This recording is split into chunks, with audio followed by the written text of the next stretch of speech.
નમસ્કાર વિદ્યાર્થી મિત્રો, વિડીયો જોઈ રહેલા ધોરણ 10ના તમામ વિદ્યાર્થી મિત્રોનું આપણી યુટ્યુબ ચેનલમાં સ્વાગત કરું છું. મિત્રો, આજે આપણે ગણિતમાં એક નવું પ્રકરણ શરૂ કરવાના છીએ. ગણિતમાં ભૂમિતિના જે પ્રકરણ છે એમાંનું એક નાનકડું સહેલું એવું પ્રકરણ રચનાઓ આજે આપણે શરૂ કરીએ છીએ. ધોરણ 10 ગણિતમાં 11 નંબરનું પ્રકરણ રચનાઓ છે. બોર્ડની પરીક્ષા માટે આ પ્રકરણ 4 ગુણનું છે. આ પ્રકરણમાંથી એક રચના બોર્ડની પરીક્ષામાં પૂછાશે. હવે એ રચના તમારે સ્વચ્છ રીતે દોરવાની અને એ રચનાના મુદ્દા તમારે વ્યવસ્થિત સ્ટેપ બાય સ્ટેપ લખતા શીખવાનું છે. હવે જો મિત્રો રચનાની વાત કરીએ તો ધોરણ 9માં તમે રચનાઓ દોરતા શીખી ગયા છો. રચનાઓ દોરવા માટે કંપાસ પેટીના મુખ્ય 2 સાધનોનો ઉપયોગ થાય છે. એક પરિકર, જેની મદદથી તમે વર્તુળ દોરી શકો, ચાપ દોરી શકો, ઘણું બધું કામ પરિકરની મદદથી આપણે કરી શકીએ છીએ. તો એક સાધન પરિકર અને બીજું સાધન માપપટ્ટી, જેનાથી સીધી લીટી દોરી શકાય. કોઈ ચોક્કસ માપનો રેખાખંડ દોરવો હોય તો તમે માપપટ્ટીની મદદથી દોરી શકો. આમ આપણે પરિકર અને માપપટ્ટીનો ઉપયોગ કરી ચોક્કસ માપ ધરાવતી ભૂમિતિની આકૃતિઓ દોરીશું, જેને આપણે રચનાઓ કહીએ છીએ. આમ તો રચના એટલે બીજું કંઈ નહીં, એક પ્રકારની ભૌમિતિક આકૃતિ છે. હવે આવી બધી આકૃતિઓ આપણે કોઈ ભૂમિતિનો દાખલો ગણતા હોય ત્યારે પણ આપણે આવી આકૃતિઓ દોરીએ જ છીએ. પણ એ દાખલો ગણતા હોય એ સમયે તમે કોઈ આકૃતિ દોરી હોય તો એમાં ખૂણાનો માપ, બાજુનો માપ એ બધો તમે માપપટ્ટીથી માપીને લેતા નથી. આશરે આપણે દોરીએ છીએ. દાખલા તરીકે તમારે કાટકોણ ત્રિકોણ દોરવો હોય તો તમે આ રીતે કાટકોણ ત્રિકોણ દોરી દો છો. હવે ખરેખર આ ખૂણો 90 અંશનો છે કે નહીં એ તો કોણ માપકથી માપીએ ત્યારે ખબર પડે. પણ આપણે કોઈ દાખલામાં જ્યારે આકૃતિ દોરવાની થાય ત્યારે આ રીતે કાટખૂણો આપણે બતાવતા હોઈએ છીએ.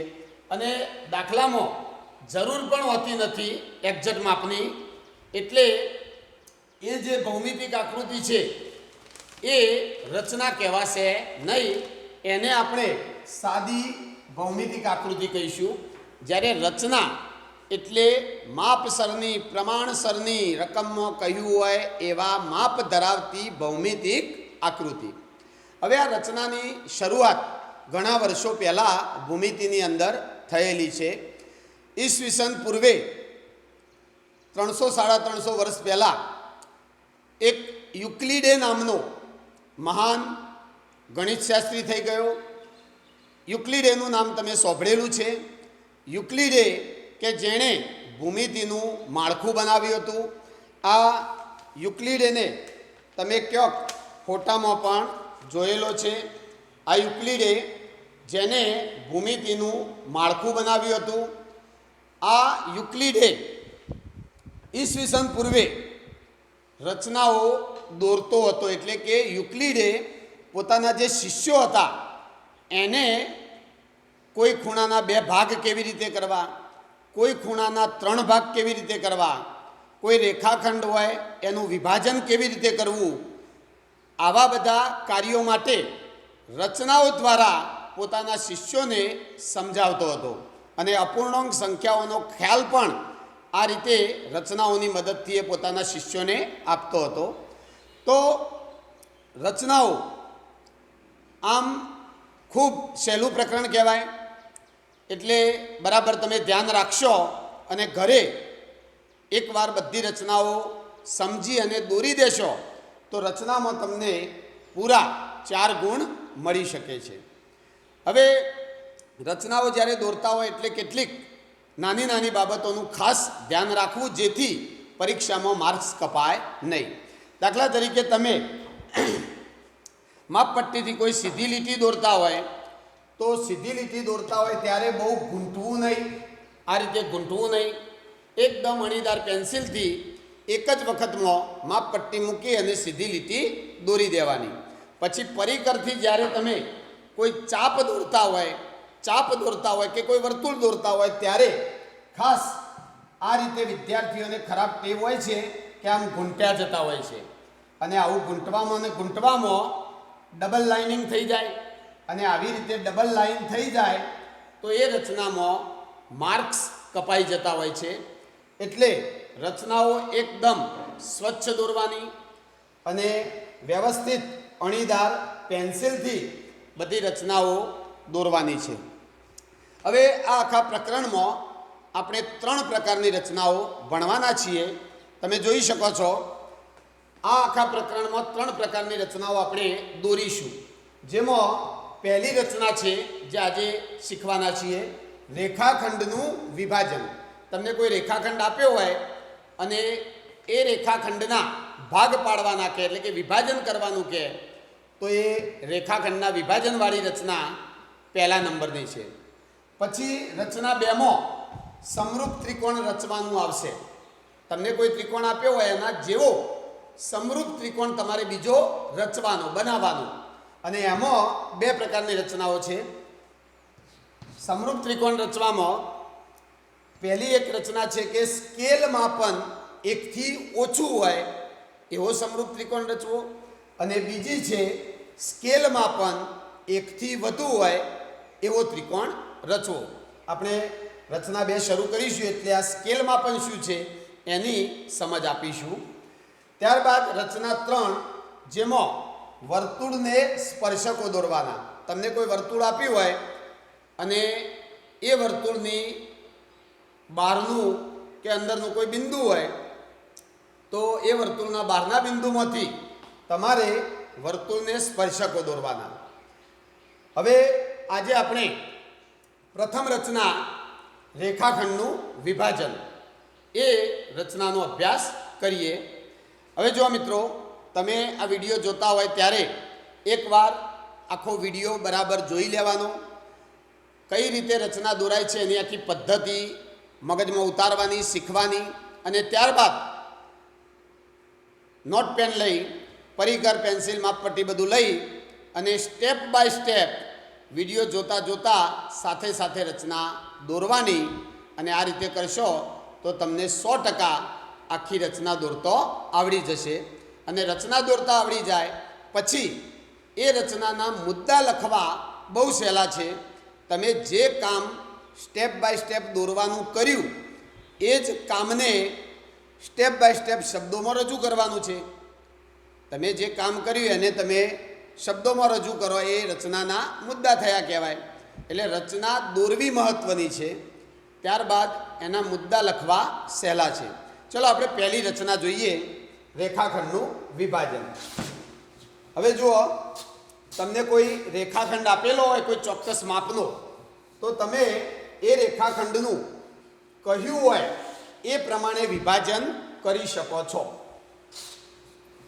ચલો આપણે એક રકમ લખીએ. તો જુઓ, ચલો સ્વાધ્યાયમાં પહેલો જ દાખલો આપેલો છે એ જ રચના આપણે દોરીએ.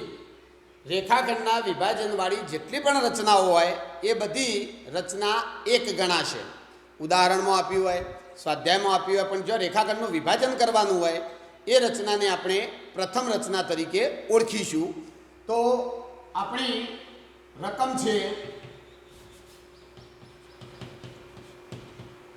7.6 સેમી લંબાઈનો રેખાખંડ દોરી. 7.6 સેમી લંબાઈનો રેખાખંડ દોરી તેનું 5/8 આને વંચાય 5/8 ગુણોત્તરમાં વિભાજન કરો. 5/8 ગુણોત્તરમાં વિભાજન કરો. અને વિભાજન કરશો, રેખાખંડના 2 ભાગ પાડશો તો એ બંને ભાગ માપવાના પણ છે, એટલે બંને ભાગ માપો અને રચનાના મુદ્દા પણ આપણે લખીશું. જો રકમ બરાબર શું કહ્યું છે? 7.6 સેમી લંબાઈનો રેખાખંડ દોરીશું. ત્યારબાદ એ રેખાખંડનું 5:8 ગુણોત્તરમાં વિભાજન કરીશું અને વિભાજન થયા બાદ બંને ભાગ આપણે માપીશું. બંને ભાગની લંબાઈ માપપટ્ટીથી માપીશું. હવે સૌથી પહેલું આપણું કામ છે 7.6 સેમી લંબાઈનો રેખાખંડ દોરવો. તો આપણે માપપટ્ટીની મદદથી 7.6 સેમીનો લંબાઈ ધરાવતો રેખાખંડ દોરી શકીએ છીએ.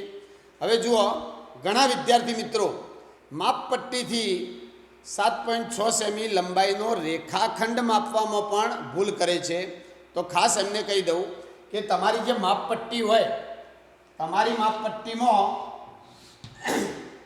શરૂઆતમાં જે પહેલો કાપો દર્શાવ્યો હોય 0નો હોય, ત્યારબાદ તમે જોશો તો નાના કાપા આવશે 4, પછી એક મોટો કાપો, પાછા 4 નાના કાપા અને પછી મોટો.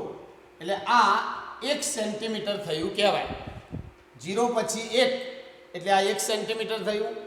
એના પછી ફરીથી પાછું એ જ રીતે આ 2 સેન્ટીમીટર થયું.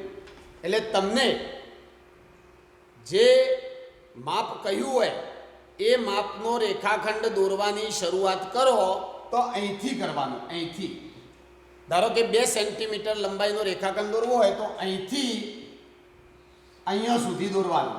આ રેખાખંડ 2 સેમીનો થયો.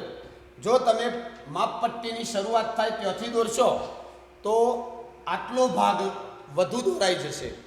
એટલે ખાસ માપપટ્ટી પહેલાં બરાબર જોઈ અને જોવાનું કે 0નો પહેલો જ કાપો કયો છે, શરૂઆત ક્યાંથી થાય છે, તો એ જોઈને તમારે દોરવાનું છે. જો જનરલી તમે જોજો પ્લાસ્ટિકની માપપટ્ટી હશે તો એમાં સ્પષ્ટ આ 0 લખેલો હોય છે, એટલે વિદ્યાર્થીઓને એમાં બહુ તકલીફ પડતી નથી. પણ સ્ટીલની જે ફૂટપટ્ટી આવે છે માપપટ્ટી સ્ટીલની, તો સ્ટીલની માપપટ્ટીમાં તમે જોશો તો એમાં આ પ્રમાણે હશે. જોજો તો સ્ટીલની માપપટ્ટીમાં જનરલી ચોથી માપપટ્ટીની શરૂઆત થાય એ જ 0 હોય છે અને 0 તો લખેલું હોય નહીં, અને પછી 0 નહીં લખેલું હોય, અને સીધું આ રીતે તમને પહેલાં જ 1 સેન્ટીમીટરનું માપ દેખાશે. તો સ્ટીલની માપપટ્ટી એકવાર જોઈ લેવાની, અને એમાં ચોથી માપપટ્ટીની શરૂઆત થાય એ જ 0 હોય છે, અને ત્યાંથી તમે 1 સેન્ટીમીટર 2 સેન્ટીમીટર એમ માપ લઈ શકો છો. એટલે પહેલું તમારું કામ કે જ્યારે કોઈ ચોક્કસ લંબાઈનો રેખાખંડ દોરવાનો હોય ત્યારે એ રેખાખંડની લંબાઈ થોડી પણ આઘી પાછી દોરાવી જોઈએ નહીં. એક્ઝેક્ટ જે કહ્યું હોય એ માપની જ લંબાઈ તમારે રાખવાની છે. ચલો આપણે સૌથી પહેલાં 7.6 સેમી લંબાઈનો રેખાખંડ દોરી દઈશું. આ રીતે રેખાખંડ દોરી દઈશું. પછી રેખાખંડનું શું કરીશું? વિભાજન કરીશું. હવે તમે સમજો, ખાલી પહેલાં એકવાર સમજી લો રચના, પછી દોરીએ છીએ, પછી મુદ્દાએ લખીએ છીએ. પહેલાં સમજો કે તમે આ ધારો કે રેખાખંડ દોર્યો AB, જેનું માપ તમને કહ્યું હતું એવું રાખ્યું. હવે આ રેખાખંડનું મારે વિભાજન કરવું હોય તો ખાલી એક પ્રશ્નનો જવાબ આપો. આ રેખાખંડનું મારે વિભાજન કરવું હોય, 2 ભાગ પાડવા હોય, તો વચ્ચે A અને B બિંદુની વચ્ચે કેટલા બિંદુ દર્શાવવા પડશે કે જેથી આ રેખાખંડ 2 ભાગમાં વહેંચાઈ જાય? તો તમે કહી શકો કે A અને B ના વચ્ચે એક બિંદુ દર્શાવી દઈએ, કોઈ પણ એક બિંદુ, તો આ રેખાખંડ 2 ભાગમાં વહેંચાઈ ગયું, એનું વિભાજન થઈ ગયું. એક આ ભાગ અને બીજો આ ભાગ. એટલે આપણે આ રીતે રેખાખંડનું 2 ભાગમાં વિભાજન કરવાના છીએ. પણ જો નહીં, તમને કહ્યું છે 5:8 ગુણોત્તરમાં, એટલે કે એક ભાગ હોય એ 5 અને બીજો 8 એમ બંનેનું પ્રમાણ, બંને ભાગનું પ્રમાણ AC/CB બરાબર 5:8 થવું જોઈએ. એવો આપણે આ રેખાખંડનું વિભાજન કરીશું. ચલો હવે આપણે રચના દોરવાની શરૂઆત કરીએ. તો સૌથી પહેલું આપણું કામ કે 7.6 સેમી લંબાઈનો રેખાખંડ દોરીશું. તો ચલો આપણે જુઓ તમે, હું 7.6 સેમી લંબાઈનો એક રેખાખંડ દોરી દઉં. જોઈ દો. ચલો એ રેખાખંડને નામ આપી દઈએ એ અને બી. બરાબર. આ 7.6 સેમી લંબાઈનો રેખાખંડ છે. હવે આપણે આ રેખાખંડનું વિભાજન કરવા જઈ રહ્યા છીએ. તો શું કરીશું, પહેલાં જોઈ લઈએ કે કયા ગુણોત્તરમાં વિભાજન કરવાનું છે. 5:8. આપણી પાસે 5 અને 8 બે અંકો છે. હવે શું કરીએ, ચલો આ રેખાખંડ તો દોરાઈ ગયો. હવે આપણે આ રેખાખંડ એ બી સાથે લઘુકોણ બનાવે એવું એક કિરણ દોરીએ. તો જો આપણે આ રીતે દોરી શકીએ, આ એ બી સાથે લઘુકોણ બનાવે એવું કિરણ મારે દોરવું હોય તો આ રીતે હું આ દોરી શકું. આ કિરણ એ એક્સ જે તમારા રેખાખંડ સાથે કેવો ખૂણો બનાવશે, લઘુકોણ, એટલે 90 અંશ કરતો નાનો ખૂણો બનાવે એ રીતે આપણે આ કિરણ એ એક્સ દોર્યું. હવે આ ખૂણો કેટલાનો બન્યો એ માપવાની પણ જરૂર નથી, ગમે તે માપનો લઘુકોણ બનવો જોઈએ. એટલે આશરે જે ખૂણો બન્યો હોય તે પણ આ રીતે લઘુકોણ દોરી દેવાનો. હવે જુઓ આપણું ખરું કામ. હવે અહીંયા જે ખૂણો બન્યો એ કેટલાનો છે ખબર નથી, પણ જે માપનો અહીંયા ખૂણો છે એ જ માપનો ખૂણો અહીંયા બનાવવાનો છે બી બિંદુ આગળ. એટલે કે આ ખૂણાના જેવો જ એકરૂપ ખૂણો બી બિંદુ આગળ આપણે રચીશું. અને એકરૂપ ખૂણો કેવી રીતે રચવો એ તમે ધોરણ 9માં શીખી ગયા છો. એકરૂપ ખૂણો બનાવવા માટે શું કરીશું આપણે, તો જુઓ, પરિકર લઈશું, આશરે ત્રિજ્યા ગોઠવીશું. ત્રિજ્યા એટલે પરિકરની અણી અને પેન્સિલની અણી બેના વચ્ચે જે અંતર હોય, જે માપ હોય એને ત્રિજ્યા કહેવાય. એટલે આપણે અનુકૂળ ત્રિજ્યા ગોઠવીશું. આશરે પરિકરની અણી અને પેન્સિલની અણી વચ્ચે માપ રાખીશું. હવે આપણે પરિકરની અણી એ ઉપર મૂકીશું, એટલે કે એને કેન્દ્ર લઈશું. પરિકરની અણી તમે જો મૂકો એ કેન્દ્ર કહેવાય વર્તુળનું. આમ તો આ પરિકરનો ઉપયોગ શું છે, વર્તુળ દોરવાનો, વર્તુળ દોરવા માટે વપરાય. તો તમે વર્તુળ દોરવા માટે જો પરિકરની અણી મૂકો એ શું થઈ જશે, વર્તુળનું કેન્દ્ર. અને તમે વર્તુળ દોરો તો આ જે રહ્યું એ માપ શું થઈ જાય, ત્રિજ્યા. એટલે પરિકરની અણી અને પેન્સિલની અણી વચ્ચેનું અંતર ત્રિજ્યા કહેવાય. અને પરિકરની અણી જો મૂકી હોય એ થઈ જશે તમારા વર્તુળનું કેન્દ્ર. તો આપણે એને કેન્દ્ર લઈએ અને આશરે ત્રિજ્યા લઈ અને આ રીતે ચાપ દોરીએ. જુઓ તમે, ચલો આજે દોરી દીધું. હવે આવો જ ખૂણો અહીંયા બનાવવા માંગીએ છીએ તો એ ઉપરથી ચાપ માર્યો, ચાપ દોર્યો. ચલો હવે એમના એમ અંતર બદલાય નહીં એ રીતે આપણે આવી જઈએ બી ઉપર અને બીને કેન્દ્ર લઈ આ જ રીતે ચાપ દોરીશું. દોરાઈ ગયો. આના જેવો ચાપ અહીંયા એ જ માપનો દોરી દીધો. ચલો હવે અહીંયા આ જે માપ છે એટલું માપ પરિકરની અણી અને પેન્સિલની અણી વચ્ચે ગોઠવી દો. તો જો આ રીતે આ ગોઠવાઈ ગયું. પરિકરની અણી અને પેન્સિલની અણી વચ્ચે આટલું માપ ગોઠવી દો અને એટલું માપ ગોઠવી અને સીધા અહીંયા આવી જાઓ અને આ બિંદુ પરથી તમે એક ચાપ દોરો. આ રીતે આમ જો દોર્યો, ચાપ ઉપર ચાપ, આ ચાપ દોર્યો. હવે આ જે બિંદુ મળ્યું એને બી સાથે જોડી અને બીજું એક કિરણ દોરી દઈએ. તો આ રીતે આપણને અહીંથી આપણે આ રીતે કિરણ દોરી દઈએ. બરાબર. હવે આ કિરણને નામ આપી દઈએ કિરણ બી વાય. હવે તમે જોઈ શકો છો આ ખૂણો અને આ ખૂણો બંને સરખા થઈ ગયા, એકરૂપ થઈ ગયા. અને તમે જો યુગ્મ કોણો વિશે જાણતા હોય તો આ ઊંધો ઝેડ બન્યો એટલે આ બે કેવા કહેવાય, યુગ્મ કોણો. અને આ કિરણ એ એક્સ અને આ કિરણ બી વાય એકબીજાને કેવા છે, સમાંતર છે. તો આપણે એકરૂપ ખૂણો રચી દીધો. હવે આ જે બિંદુ મળ્યું એને બી સાથે જોડી અને બીજું એક કિરણ દોરી દઈએ. તો આ રીતે આપણને આ ખૂણાનું નામ શું?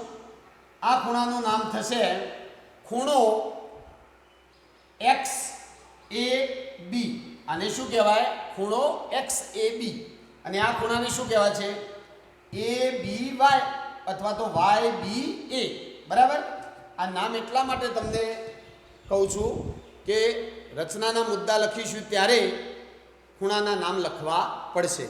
ચલો આપણે એકરૂપ ખૂણો બનાવી દીધો. હવે જુઓ, હવે તમારે આટલું કામ કર્યા પછી આ ગુણોત્તર જોવાનો છે. ચલો ગુણોત્તર કેટલો છે? 5/8. તો શું કરવાનું? પહેલો જે આંકડો છે એટલા કાપા, એટલા ચાપ, એક સરખા માપના એટલા ચાપ આપણે આ કિરણ ઉપર દોરીશું, પ્રથમ કિરણ ઉપર.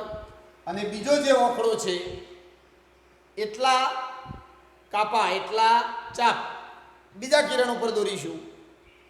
હવે આપણે કિરણ એક્સ ઉપર એક સરખા માપના 5 કાપા દોરીએ તો આપણે આ રીતે દોરી શકીએ છીએ. જુઓ, ચલો તમારે હવે જે માપ ગોઠવવું હોય ગોઠવવાનું. એટલે કે પરિકરની અણી, પેન્સિલની અણી વચ્ચે નાનું થોડું માપ રાખવાનું કે જેથી આપણે કાપા દોરતા દોરતા બહાર નીકળી જઈએ નહીં. નહીતર તમારે આ કિરણને પાછું થોડું રબરથી પૂછી અને લોબું કરવું પડશે. એટલે આશરે થોડું માપ રાખીએ. અને હવે જુઓ, એક સરખા માપથી 5 કાપા કિરણ એક્સ ઉપર દોરીશું. તો ચલો એથી શરૂ કરીએ. આ એક, પછી જો છેદે તમારા કિરણને આ પહેલો કાપો, પહેલો ચાપ જો છેદે એને કેન્દ્ર લઈ ફરીથી આગળ કરીશું. આ 2, અહીંથી આ 3, પછી અહીંથી આ 4 અને આ 5 થઈ ગયા. 5 કાપા અહીંયા બનાવી દીધા. હવે 8 કાપા આ જ માપના 8 કાપા ક્યાં દોરીશું? કિરણ બીવાય ઉપર. તો આપણે એ જ માપ રાખી અને બી ઉપરથી 1, 2, 3, 4, 5, 6, 7 અને 8 અહીંયા આવી ગયું એક્ઝેક્ટ. તો આપણે આ રીતે 5 કાપા અહીંયા, 8 કાપા અહીંયા કીધા. હવે જો તમને 3/2 કહ્યું હોત તો તમે શું કરત? 3 કાપા અહીંયા અને 2 કાપા અહીંયા દોરત. જેવો ગુણોત્તર હોય એટલા ચાપ તમારે આ 2 કિરણ ઉપર દોરવાના છે. ચલો હવે આપણે આ જે ચાપ દોર્યા એને નામ આપી દઈએ. તો અહીંથી એથી પહેલો જે કાપો છે એને કહીશું A1, બીજાને A2, A3, A4, A5. બરાબર. ચલો એ જ રીતે બીમોથી જે આપણે ચાપ દોર્યા છે એને નામ આપીશું B1, પછી આ છે B2, પછી B3, B4, B5, B6 અને B7. બરાબર. ચલો હવે રચના પૂરી થવા આવી છે. હવે ધ્યાન રાખો. ચલો હવે આપણે આનું વિભાજન કરવાના છીએ. તો શું કરવાનું? 5/8 ગુણોત્તરમાં વિભાજન કરવાનું છે. તો 5મો કાપો પહેલા કિરણ ઉપર, કિરણ એક્સ ઉપરનો 5મો કાપો આ, અને બીજા કિરણ ઉપરનો 8મો કાપો B8 એટલે આરે કાપો B8. આ બંનેને જોડતો રેખાખંડ દોરી દઈએ. ચલો A5 થી B8 સુધીનો રેખાખંડ દોરીએ તો આ રીતે તમે દોરી શકો. બરાબર. વાય આપણે બાજુમાં લખી દઈએ તો આ રીતે દોરી શકાય રેખાખંડ. હવે તમે જુઓ, તમે આ જે રેખાખંડ દોર્યો એ રેખાખંડનું નામ શું? A5 B8. આપણે જે રેખાખંડ દોર્યો કયો છે? A5 B8. આવો રેખાખંડ આપણે દોર્યો. ચલો આ રેખાખંડ તમારા 7.6 સેમી લંબાઈના રેખાખંડને કયા બિંદુમાં છેદે છે? તો આ રેખાખંડ આપણા AB રેખાખંડને આ બિંદુમાં છેદે છે. એ બિંદુને C નામ આપી દઈએ, C વડે દર્શાવી દઈએ. તો હવે તમે જોઈ શકો છો કે આપણી રચના પૂરી થઈ ગઈ. આપણે આ રેખાખંડ ABનું વિભાજન કરી દીધું અને એ વિભાજન કર્યું ત્યારે એક ભાગ મળ્યો AC અને બીજો ભાગ મળ્યો CB અને આ AC અને CB એ 5:8 ગુણોત્તરમાં હશે જ. તો આ રીતે તમે પ્રથમ રચના દોરી શકો છો. બરાબર, સમજ પડી જઈ. હવે આપણે ફરીથી મુદ્દા લખતા જઈશું અને સાથે સાથે એકવાર હું તમને આ રચના પણ સ્ટેપ બાય સ્ટેપ દોરાવતો જઈશ. એકવાર સ્ક્રીનશોટ લઈ લેશો, ત્યારબાદ આપણે આ રચનાના મુદ્દા લખીશું અને મુદ્દામાં તમે જે કામ કર્યું છે એને શબ્દોમાં સ્ટેપ બાય સ્ટેપ રજૂ કરવાના છો. તો ચલો સ્ક્રીનશોટ લઈ લો, પછી મુદ્દા લખીએ. ચાલો હવે જુઓ. ચલો હવે આપણે રચનાના મુદ્દા જોઈએ. આ જે રચના આપણે દોરી એના મુદ્દા જોઈ લઈએ. રચનાના મુદ્દા. ચલો જુઓ. પહેલા સૌથી પહેલું કામ આપણે શું કર્યું? તો સૌથી પહેલું કામ આપણે કર્યું 7.6 સેમી લંબાઈનો રેખાખંડ દોર્યો. જો અહીંયા હું થોડું દોરતો જઉં. આપણે સૌથી પહેલાં શું કર્યું હતું? 7.6 સેમી લંબાઈનો રેખાખંડ AB દોર્યો હતો. તો પહેલો જ મુદ્દો લખી દઈએ. મુદ્દામાં પહેલું જ કે 7.6 સેમી લંબાઈનો રેખાખંડ AB દોરો. બરાબર, આટલાથી આપણી રચનાની શરૂઆત જ થઈ હતી. ચલો હવે આપણે 7.6 સેમી લંબાઈનો રેખાખંડ AB દોરી દીધો. ત્યારબાદ શું કર્યું? તો ત્યારબાદ આપણે આ AB રેખાખંડ સાથે લઘુકોણ બનાવે એવું એક કિરણ દોર્યું હતું, AX. કિરણ કયું દોર્યું? AX. તો આપણે લખી શકીએ બીજો મુદ્દો. જે કામ કર્યું છે એ જ લખવાનું છે. ચલો બીજો મુદ્દો આપણે લખી શકીએ કે રેખાખંડ AB સાથે લઘુકોણ બનાવે તેવું કિરણ AX. તેવું કિરણ AX દોરો. બરાબર, ચલો કિરણ AX. તમે શબ્દ લખ્યો કિરણ AX એટલે ઉપર કિરણની નિશાની કરવાની જરૂર નથી. અને જો તમે આ રીતે લખ્યું હોય કે કિરણ AX દોરો તો કિરણ શબ્દ લખવાની જરૂર નથી. એટલે આપણું બીજું કામ થયું AB સાથે લઘુકોણ બનાવે તેવું કિરણ AX દોરો. ચલો પછી આપણે શું કર્યું? તો જુઓ, હવે આપણે શું કર્યું હતું કે જેવું આ કિરણ દોર્યું એવો આ ખૂણો બની ગયો હતો લઘુકોણ, અને એના જેવો જ એકરૂપ ખૂણો આપણે અહીંયા બનાવ્યો હતો અને એ ખૂણાનું નામ ABY.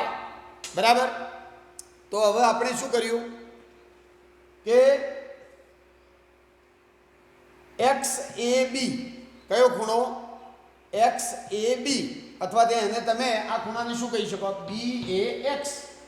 BAX ના જેવો જ એના જેવો સમાન ખૂણો ABY દોર્યો અને આ ખૂણો દોર્યો એટલે આપણને નવું એક કિરણ મળ્યું BY. આ કિરણ મળ્યું. બરાબર, તો જુઓ આપણે આગળનો મુદ્દો લખી શકીએ કે ખૂણા BAX. ત્રીજો મુદ્દો કે ભાઈ ખૂણા BAX ને સમાન હોય તેવો ખૂણો ABY. તેવો ખૂણો કયો આપણે દોર્યો? ABY. ખૂણા BAX ને સમાન હોય તેવો ખૂણો ABY દોરો કે જેથી ABY દોર્યો એટલે આપણને કયું કિરણ મળ્યું? BY. અને આ BY કિરણ કોને સમાંતર છે? AX ને. એટલે દોરો કે જેથી કિરણ BY મળે જે કિરણ AX ને સમાંતર છે. બરાબર. ચલો સમજ પડી ત્રીજો મુદ્દો. આટલા સુધી આપણે પહોંચી ગયા છીએ. હવે આગળનું કામ. હવે આપણે શું કર્યું હતું? હવે આપણે આ કિરણ AX ઉપર 5 સરખા માપના ચાપ દોર્યા હતા. કારણ કે આપણો ગુણોત્તર છે 5:8, એટલે 5 સરખા ચાપ દોર્યા. અને ચાપ દોર્યા એટલે આ રીતે A1, A2, A3, A4, A5 આવા 5 ચાપ દોર્યા. તો તમે જુઓ એક જ સરખા માપના છે એટલે A1 નું જે માપ થાય A1 એટલું જ માપ કોનું થવાનું? A1, A2 એટલું જ માપ A2, A3. એટલે કે એક સરખા માપના આપણે ચાપ દોર્યા અને એ તમામનું માપ સરખું છે.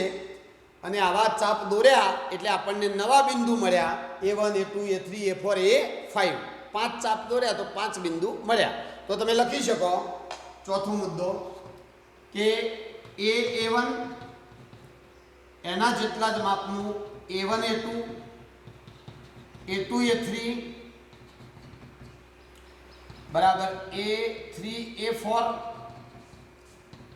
A4, A5 5 સુધી દોર્યા.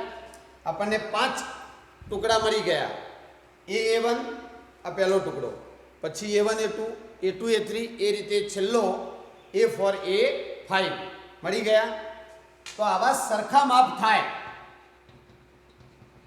તેવો બિંદુ કયા કયા મળ્યા? A1, A2, A3 એ રીતે A5 સુધી મળ્યા. થાય તેવો બિંદુ A1, A2, A3, A4, A5 બરાબર મળે. જે કયા કિરણ ઉપર આ બધો બિંદુ મળ્યો એ કયા કિરણ ઉપર છે? કિરણ AX ઉપર. એટલે કે A1, A2, A3, A4, A5 બિંદુઓ જે કિરણ AX ઉપર દર્શાવો. આ બધો બિંદુ આપણે પાંચેય બિંદુ કયા કિરણ ઉપર દર્શાવ્યો? AX ઉપર દર્શાવ્યો. આ જ રીતે બીજા કિરણ ઉપર આપણે B1, B2, B3, B4 એ રીતે 8 બિંદુ દર્શાવ્યો. તો આમાં નામ જ તમે લખી શકો. એ જ રીતે B1 ચાલો જુઓ સમજો આ રીતે દર્શાવે. B1 એટલે આ પહેલો નાનો ટુકડો B1 એના જેટલા જ માપનો B1, B2 એના જેટલા માપનો B2, B3 એ રીતે 8 બિંદુ આપણે દર્શાવ્યો. તો એ જ રીતે આ ઉપર જે લખ્યું એ જ રીતે B1 બરાબર B1, B2 બરાબર B2, B3 એ રીતે કરતો તમારે જો બધું ના લખવું હોય તો ડેશ ડેશ ડેશ કરી અને છેલ્લું લખી દેવાનું. છેલ્લું કયું મળશે? B7, B8 B7, B8 બરાબર. એ જ રીતે B1 બરાબર B1, B2 બરાબર B2, B3 એ રીતે છેલ્લું B7, B8 દોર્યું. તેવો બિંદુ ચલો કયો મળ્યો? B1, B2, B3, B4, B5, B6, B7 અને B8 બરાબર મળે. જે કયા કિરણ ઉપર દર્શાવેલો છે? BY. જે કિરણ BY પર દર્શાવો. ચલો થઈ ગયું. હવે જુઓ આપણે રચના દોરતા અહીંયા સુધી પહોંચ્યા છીએ. ત્યારબાદ આપણે શું કર્યું? ત્યારબાદ આપણે એક રેખાખંડ દોર્યો. કયો રેખાખંડ? A5 થી B8 સુધીનો રેખાખંડ દોર્યો. એટલે કે 5મા કાપાને 8મા કાપા સાથે જોડી દીધો. એટલે કે રેખાખંડ દોર્યો જેને આપણા AB રેખાખંડનું વિભાજન કરી દીધું છે. એ રેખાખંડનું નામ શું? A5, B8. તો આપણે લખી શકીએ આગળનો મુદ્દો કે રેખાખંડ A5B8 દોરો.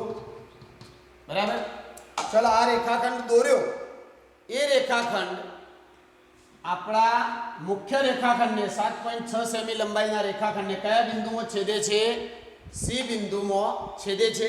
તો આપણે લખી શકીએ કે ભાઈ રેખાખંડ A5B8 દોરો, જે રેખાખંડ AB ને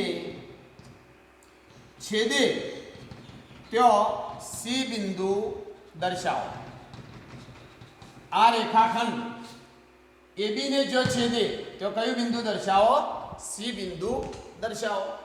બસ હવે આપણી આખી રચના દોરાઈ જઈ અને એ પ્રમાણે જેમ દોરતા ગયા એમ મુદ્દા પણ લખતા ગયા. હવે છેલ્લું કામ, તો આ રેખાખંડ AB બે ભાગમાં વહેંચાઈ ગયો. એક ભાગ AC અને બીજો ભાગ CB, અને આ ગુણોત્તર કેટલો હશે? 5:8. તો લખી શકીએ આપણે આમ AC/CB બરાબર 5:8 થાય છે. આ આપણી રચના પૂરી થઈ. રચનાના મુદ્દા પણ પૂરા થઈ ગયા. એક એક મુદ્દો વ્યવસ્થિત સમજજો. જે કામ આપણે કર્યું છે એ જ સ્ટેપ બાય સ્ટેપ રજૂ કર્યું છે. તમે તમારી સાદી ભાષામાં, સરળ ભાષામાં પણ તમે કરેલું કામ મુદ્દા પ્રમાણે લખશો તો પણ વાંધો નથી. એટલે રચનાના મુદ્દા દરેક વિદ્યાર્થીને લખતો આવડવા જ જોઈએ. જેવા આવડે એવા તમારી સરળ ભાષામાં પણ મુદ્દા લખવાના. અને જુઓ મિત્રો, રચનાના મુદ્દાઓમાં એવું ના હોય કે આ પહેલી રચના છે એમાં 5 જ મુદ્દા થાય, એવું ના હોય. તમે 6 મુદ્દામાં રચનાને રજૂ કરી શકો, 4 મુદ્દામાં પણ કરી શકો. દાખલા તરીકે આ ચોથો મુદ્દો છે, એમાં આપણે આ A1 A2 B1 B બધું જે ભેગું લખ્યું છે એને તમે અલગ પાડો તો એક મુદ્દો વધી પણ જાય. એટલે મુદ્દા કેટલા થાય છે એ મહત્વનું નથી, પણ રચના દોરવાની શરૂઆત થઈ ત્યારથી તે રચના પૂરી થઈ ત્યાં સુધીનું તમે કરેલું તમામ કામ મુદ્દાઓમાં દર્શાવેલું હોવું જોઈએ. તો આ રીતે આપણે રચના એક દોરી શકીએ છીએ. અને તમે ઘરે એકવાર આ રચના દોરજો. અને આવી જ એક રચના તમને હોમવર્કમાં આપીએ છીએ, એ તમારે ઘરેથી દોરવાની અને એના મુદ્દા લખવાના છે. બહુ સરળ રચના છે. પરીક્ષામાં આ રચના પૂછાઈ જાય તો લગભગ બધા વિદ્યાર્થીઓને આવડતી હોય છે. ચલો એકવાર આ મુદ્દાનો સ્ક્રીનશોટ લઈ લેશો. ત્યારબાદ તમને હોમવર્કમાં આવી જ એક રચના દોરવા આપીએ છીએ. સ્ક્રીનશોટ લઈ લો.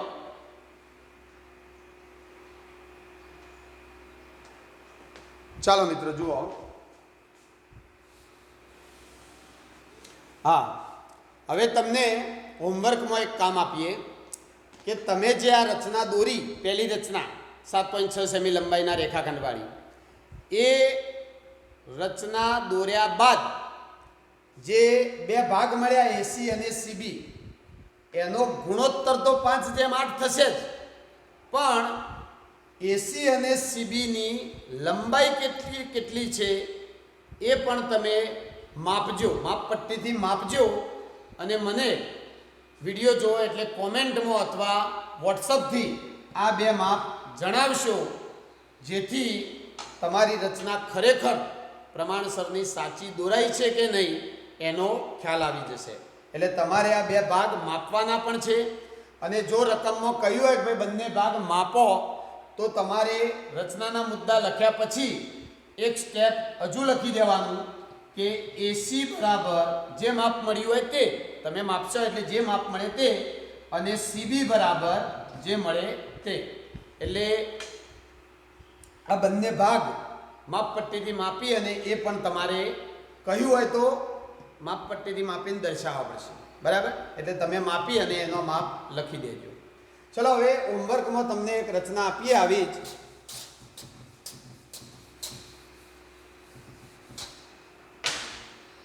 ચલો હોમવર્ક 8.4 સેમી લંબાઈનો રેખાખંડ દોરી તેનું 3:5 ગુણોત્તરમાં વિભાજન કરો. બંને ભાગ માપો તથા રચનાના મુદ્દા લખો. બરાબર, આ તમારું હોમવર્ક. એકવાર સ્ક્રીનશોટ લઈ લેશો અને જાતે નોટની અંદર આ રચના તમારે દોરવાની છે. બરાબર, હવે મળીશું એટલે આપણે રચના 2ની વાત કરીશું.